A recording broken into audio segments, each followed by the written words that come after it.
Hi everyone, I'm super excited to host Joshua and Chris. They have an amazing book coming up called Structural Design of Lightweight Architecture. So thanks a lot for being on the show. Thank you, Mayur.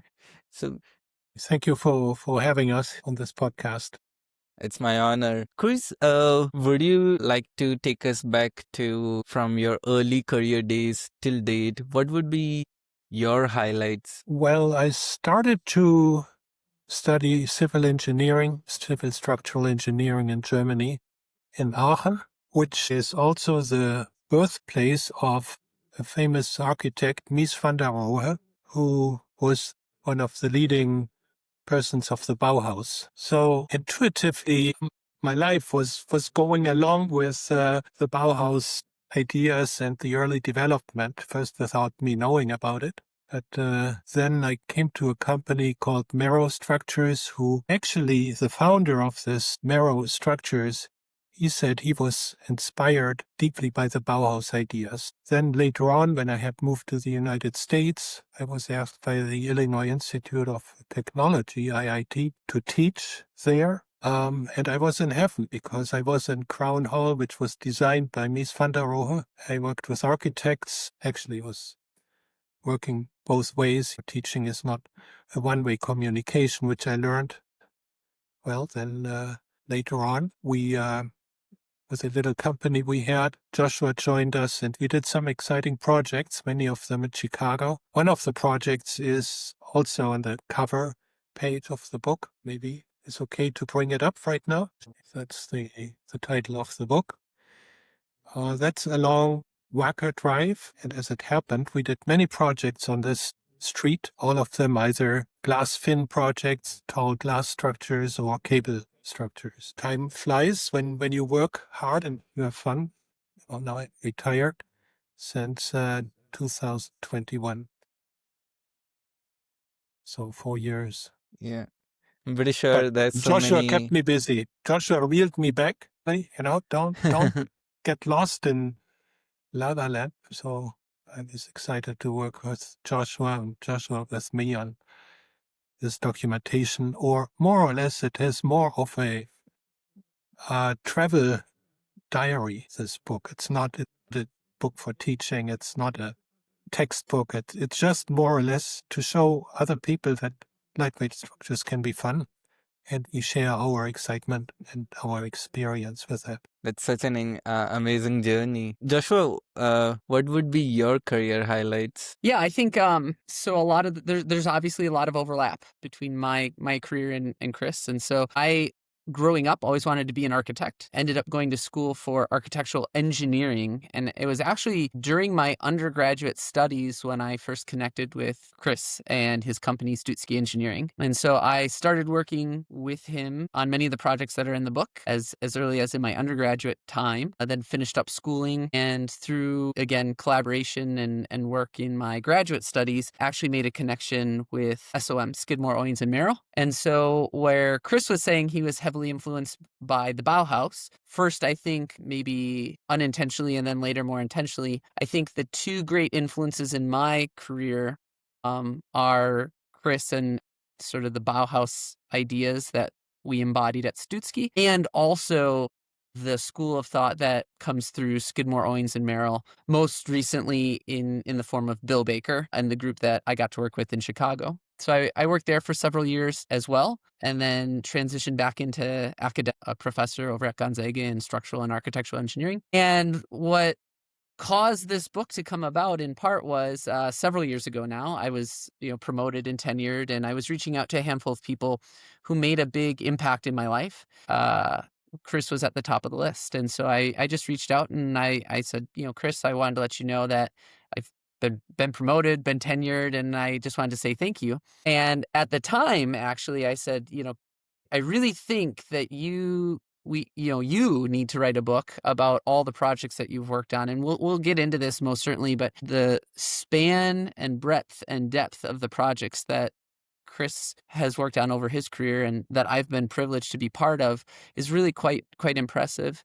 And I think that both from a technical perspective and also from a perspective of how the project gets delivered. So one of the things I think is unique about the book that Chris was talking about is the idea there are highly sophisticated technical resources for grid shell design, cable net design. And we point to those in the book. But the point of the book is really how you would do this. And so, like Chris said, it's not a textbook. It's really an introduction to these important concepts. And many of the things you can only learn about by having done them. And so the intent was to share that and then also share the design philosophy that, myself and Chris and those people in the Bauhaus and at SOM all share, really the idea of what we refer to as integrated design. And so it's viewing the entire design team, the client, the architect, the engineer, the subcontractor, even the manufacturers as a cohesive team. And so one that can work together. Everyone talks about being a cohesive team, but there's a difference between actually being that, right? And so I think that's an important aspect of the book as well. And so when we talked about, even in the title, it was difficult, I think, to come up with a title that fully encapsulated everything, because obviously the focus is lightweight, so space frames, grid shells, cable nets, things like that. But we really wanted to emphasize the dual role, that kind of duality between architecture and engineering, and even sometimes art as well. So there's many artists that Chris and I have both worked with in our careers, and I think that collaboration is really the fun part, and one of the things I've learned from him and worked to carry on. What was the most challenging chapter to write in the book? Oh, interesting. Yeah.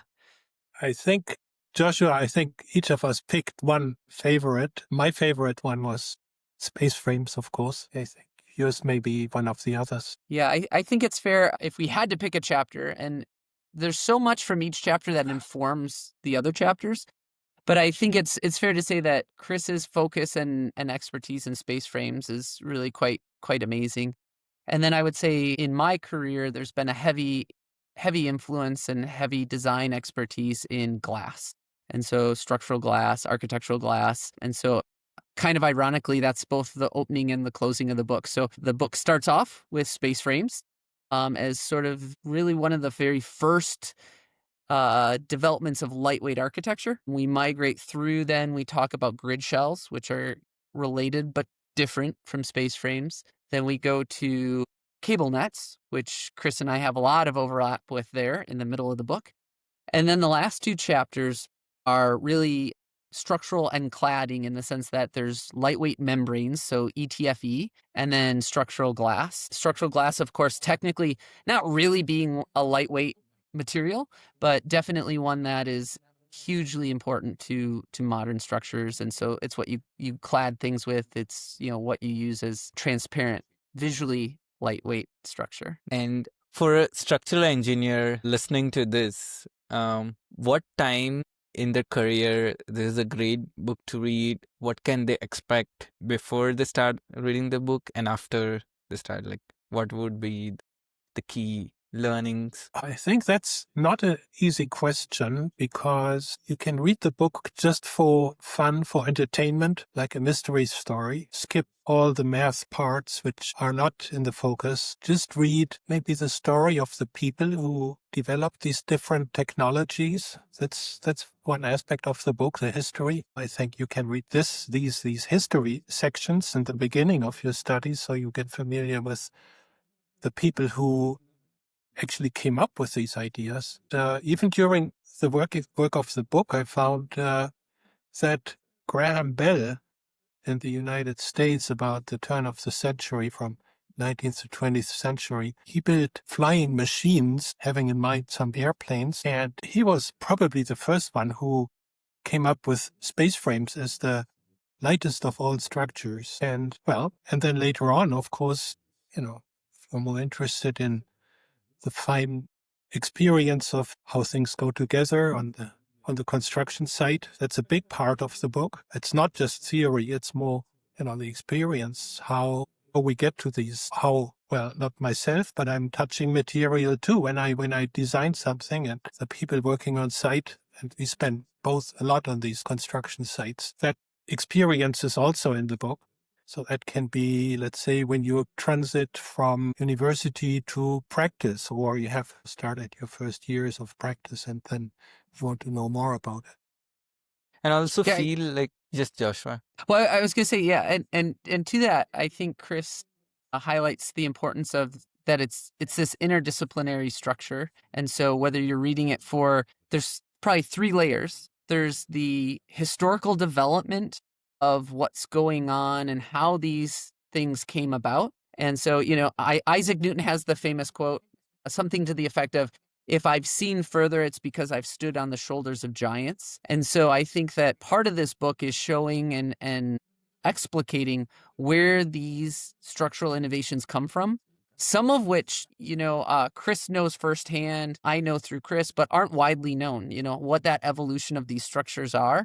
And I think that can really help to inform a designer who maybe has some experience engineering or architecture from school, but then understanding where these come from, because the way that this design, this integrated design comes about is not, it's not following a recipe. It's a response to a design problem. And the way that comes about is as important as what the solution is. So I think the historical aspect is one of the layers. I think then we also do present to some level of technical insight. So here are the codes, here are the calculations, here's that process. But the third, and I think maybe one of the most important ones again, is this idea of having built these projects, having designed these projects, having worked with architects and artists and engineers. It's how do you develop a mindset that allows you to develop solutions that haven't been thought of before. And so I really think there's three aspects to the book, all of which provide unique value. One is this history that many people might not know about because, again, it's really firsthand history, some of it. And then the second is the technical. And again, in the book, we point a lot to the technical. There's great books on grid shell design, on cable nets, things like that. So we point people to that. And then the last one is, okay, how do you actually execute a successful project? Because it's very different than the typical design, bid, build, or consulting engineering model, right? You cannot, and I think, Chris, you might agree with this, or let me know, right? But the idea of successful lightweight architecture has to be collaborative from the very start. It can't just be, oh, here's a design, figure out the engineering. Absolutely, Joshua. I think that this is the key message of the book. And we never had the ambition to write an encyclopedia about structures, but more to stimulate curiosity. That is the main intent, This is not the end, what we present. This is just somewhere a fast evolvement of part of the building industry, which in other ways is fairly slow compared to other technologies. But this field which we worked in, and Joshua still works in, of course, is developing as where we live today. And this is the message too, about things, and start to think outside of the box. I would like to also know your thoughts on if you were to start a company focused on lightweight structural design, how would you do differently now that you have run the company? That's a very easy answer. I would have started a lot earlier in my life, and I was almost about to turn 50 when I had the courage to step outside of this employment pattern, which, I never could think out of that. But then, thanks to my wife also, who encouraged me, can start earlier, even if the experience is not completely there. And if you start with, let's say, alone or with somebody else who you get along with, that's a good idea too. What are some challenges of running a company focused on this kind of structural design? Well, we did about 50 to 60 projects per year, small, big ones, some running for more than 1 year. 2-3 years, and over almost 20 years, we had about 1,000 projects under our belt, plus about 3 times more to quote them. And then there is the big waste basket where I decide not to bid a project because I really have to know my limitations, my skill set, my people, my partners and engineers and draftsmen, what they can do, and I should not take on something which is beyond those limits. It's very important. Nice. Joshua, curious to know your thoughts on, so there is this theoretical knowledge about lightweight structural design, but once you start working in the industry, you start discovering there's so many unknowns of like, oh, this is not they teach in school or in other things. So how do you navigate that phase, because you're working on challenging projects with there's so many unknowns? Yeah. No, that's a great question. And I think it cuts really to the crux of the book, actually. So we talk about this in the closing chapter of, what does that design tension look like? And so I think the first thing I'd say is one of the things that is so interesting to me about lightweight structures and lightweight architecture is the idea that there are a lot of constraints. And so one of the differentiators between lightweight architecture and more traditional structures is the reality that you have to think about and you have to take into consideration constraints in your design that maybe traditionally you can ignore or you can put on the contractor. So a lot of the constraints are not primarily strength driven. They might be deflection driven, but increasingly they're neither of those. They're not really the structural engineering per se, although that's essential, but it's not the totality. A lot of the things are, how do we actually construct this? How do we transport these things? How do we verify in the field that the stiffnesses of the boundary conditions are the same as we assumed? How do we tension these? How do we account for breakage without the entire thing collapsing? So I think there's a lot of constraints, including also cost is certainly a key constraint in all architecture. But really, if you want to make lightweight architecture that doesn't get value engineered out of the project, you have to be driving to efficiency. And again, I think there's a lot of Bauhaus inspiration there, where how do we come up with designs that get the architect and the client's vision, but we do it in an efficient way? And so how do we reproduce elements or nodes or connections? So I think part of the designer's mentality has to be an embrace of constraints, because that's what drives really innovative solutions. I think the challenge for people who are trying to get into this field is that there are not a lot of courses. There are precious few courses that teach lightweight architecture. There's now one at Gonzaga. There's a couple at different universities across the country. A good friend and colleague of ours, Doug Noble, he wrote one of the forewords to the book. He wrote the architectural foreword. He's worked really hard over at the University of California to develop some of these from an architecture perspective.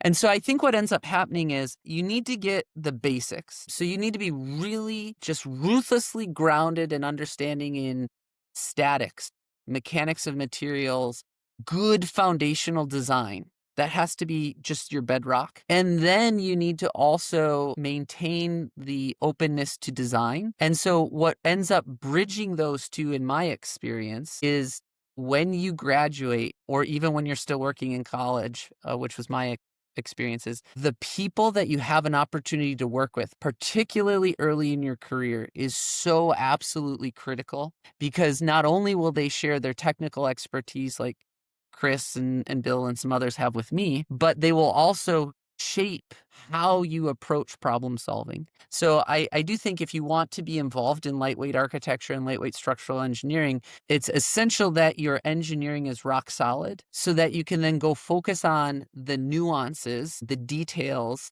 of what makes those projects really successful. But yeah, I think the book and I think what's been really interesting to me is I've been really lucky to work with people like Chris and Bill and some of these, so I have by accident of birth, I was really lucky to be mentored by some amazing engineers. And now I'm to a point in my career where I'm trying to return that favor to maybe the next generation of engineers that I work with in my consulting or in academics. But I do think that the idea behind the book was to capture a lot of just history and information that isn't written down anywhere.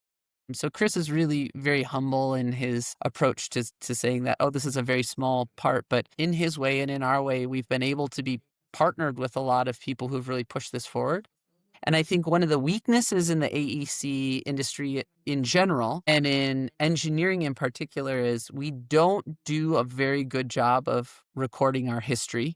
And so then you have to rediscover, if you look at these thin shell, if you look at Candela or Eisler or all these different engineers, they were working without BIM and parametric studies and all this kind of stuff. And the buildings that Gaudi's another good example, they built these fantastic buildings. And so there's always, I think, a danger of if you don't record what we know, then the next group of engineers and architects who come along have to relearn that. And so hopefully this does that to some extent as well. Yeah.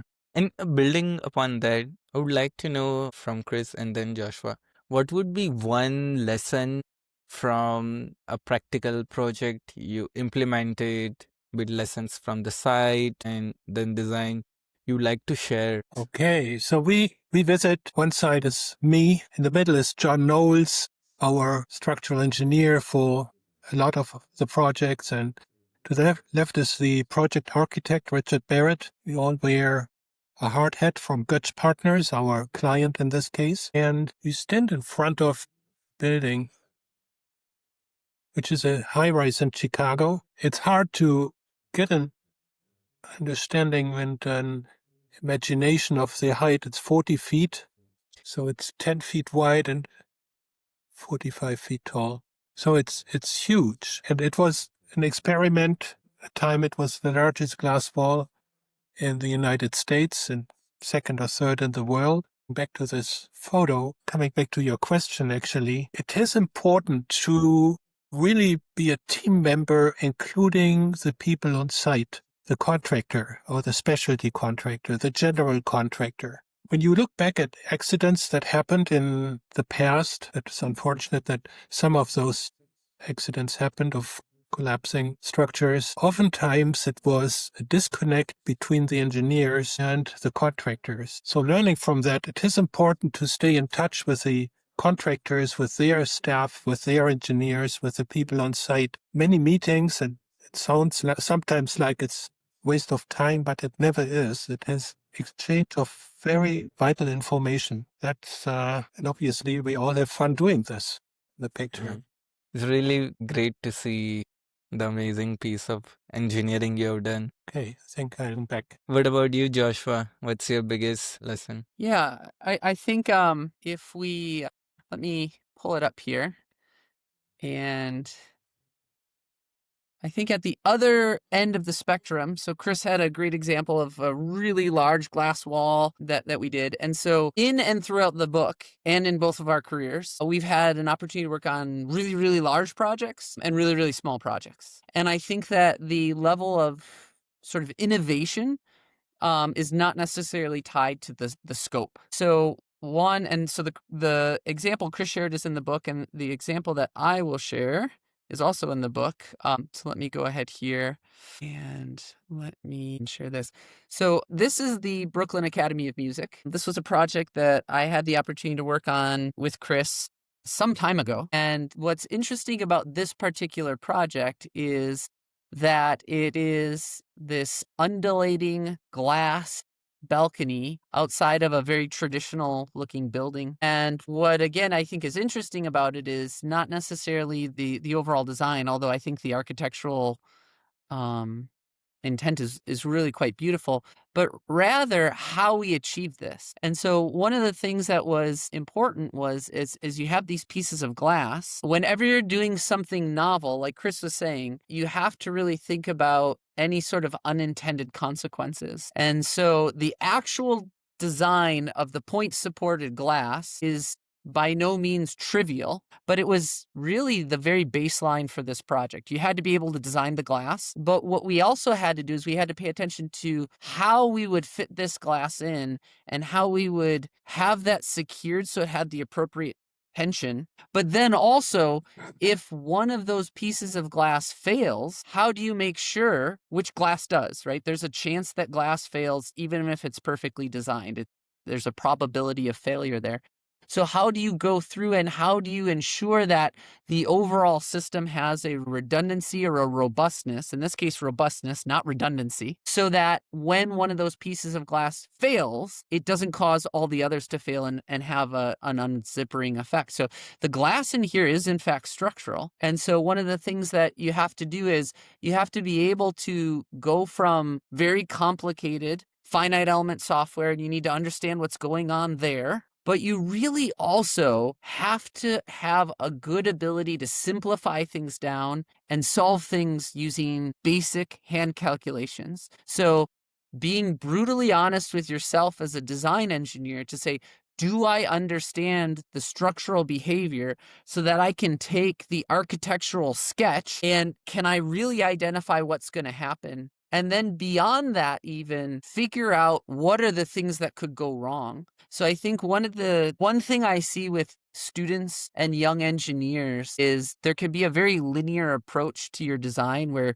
okay, I have to size this, I have to make sure that this is right. One of the key aspects of all the projects in the book, and this one in particular, is really thinking through what are the different things that could go wrong and then coming up with innovative solutions. So in this case, coming up with, we basically have these washers, these springs that end up both allowing us to install to the appropriate criteria, but then also if one of these pieces of glass were to fail, it would isolate that basically like a shock absorber. And so the ability to kind of go through and design that at a conceptual level, work with fabricators and installers. And so I think this is another good example of how you don't just go ahead and dig into a solution and plow through, but you have to think about the whole project and what that looks like from the engineering, the architecture, and then the install. Again, so it's broadening your design constraints to incorporate that. This is such an inspiring project you shared. Engineer listening to this itself, like, okay, there's so many complexity you have to think of, and many times we try to think about the immediate problem, but like how to think long term, even during the construction stage, execution, how do you think about it also requires knowledge and experience. So I have a fun rapid fire round where you have 5 to 10 seconds to answer, and you have to limit the answer in few words. So we'll go with first Chris and Joshua for all the questions. First question is, who's your role model? Actually, my former boss in Aachen, Professor Sedlacek, and he already passed away, but he showed me how to work with people honestly and be partner with people and not supervise people like a supervisor, but be on the same level. And that's easy for me. I'll steal Chris's answer because it's true. I would say that I'm going to cheat and say the two people who have heavily influenced me, both technically and then personally, would be Chris and Bill Baker. So again, I was, by kind of accident of birth, I was really lucky in my career to have those two who really shaped me in my design and my professional experience. Your favorite architecture building? In general? Yes. No, there is not one. When I travel, and my wife and I travel, we stand at every new project with beautiful architecture and try to understand it. It's not just one. There is so much beauty out there of architecture. It's impossible to say, I think. And, there are pictures of other projects which I have never seen before. Like the Baha'i temple in Chile. That's maybe the most beautiful project in the world, but I have never seen it. I would say, yeah, I appreciate that sentiment. For the sake of this, I would say Sagrada Familia is a really interesting structure. It has a great engineering story and obviously is, one of the longest running construction projects we've currently got going in the world. There's a lot there. That's really true. I mean, it's unbelievable that finally, after about 150 years, the dream comes true. It's amazing. What's your favorite restaurant? Actually, it was in Milwaukee, a Mexican restaurant, and they had Oaxaca cuisine, which I really liked, and my wife too. It was our hangout place. Good tequila, amazing food. It was called Cempasúchil. Many people may remember Cempasúchil in Milwaukee and are sad that it closed. we very much enjoy Thai and Indian food. I would say, in keeping with the Wisconsin theme, if you haven't had custard, not ice cream, but custard, you just haven't lived. And so in Milwaukee, there's my favorite custard place is Kopp's Custard. And so they have giant cheeseburgers and they of have course. frozen custard as well. My God. Yeah, long lines That's and right. sunny days. Yeah. One book that made a big impact in your life. So I would say most currently, and I just finished reading it this summer, is On the Shortness of Life by Seneca. And it's probably one of those books that I can appreciate most because I waited until I was this age to read it.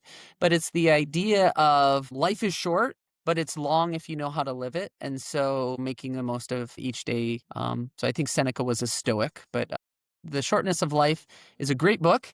It's also a short book, so it's kind of a win-win there. And I just remember the author was Khalil Gibran, writer, but 3 words your best friend would describe you as. he likes good food and wine. I would say enthusiastic and energetic. The short story is I only did one basketball camp growing up. And so at the end of the basketball camp, you get awards. Everyone got awards, best three-pointer, Pistol Pete Award, all this kind of stuff. And at the end of everything, they got to the end of the line. And my award at basketball camp was most energetic, which was probably both a compliment to my enthusiasm and also a descriptor of why I should not pursue basketball. What would be the piece of advice you would give to your 18-year-old self? Be proud of yourself and think that other people's opinions are much better than your own. I would say pursue what you want to do. Don't wait to be an expert. There's this idea, that there's experts out there, and I don't think that's true. Just pursue what you want to do and make a go of it. It's such a insightful interview. You have amazing stories to share. Anything which we didn't cover in this interview and you'd like to share on a closing note? Josh, I pass that to you. Yeah, I think we've pretty well covered it. I think, the big takeaway is just that Chris and I have been very fortunate in our careers so far. And one of the key takeaways for the book was to be able to share that with as many people as possible, to kind of pull back the curtain on what we know and share that in an unfiltered way. And so hopefully we've done that both in the podcast and in the book as well. I'm looking forward and excited for the book. So thanks for all the hard work you put into writing this book. Well, Thank thanks, you. Joshua. Thank you, Chris. Yeah. Thank you, Mayur.